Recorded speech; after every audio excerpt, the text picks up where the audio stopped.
lot que es veu que ha passat per mals moments i ara aquí veu que té una oportunitat i veig que està molt motivat, que la vol aprofitar.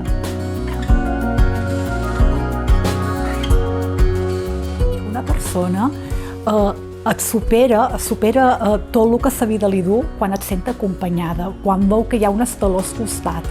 Ells mateixos van empoderar-se, van agafant forces i això els ajuda també a obrir-se.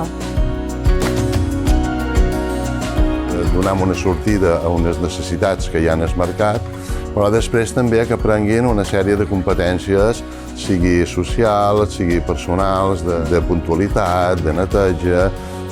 Una part també és començar a preparar currículums, fer entrevistes de feina, o sigui, preparar-los, a més d'en l'ofici pròpiament dit, amb el que és preparació per poder-se incorporar en el mercat laboral ordinari. Que els diguin no a tot, això és el que tenen por.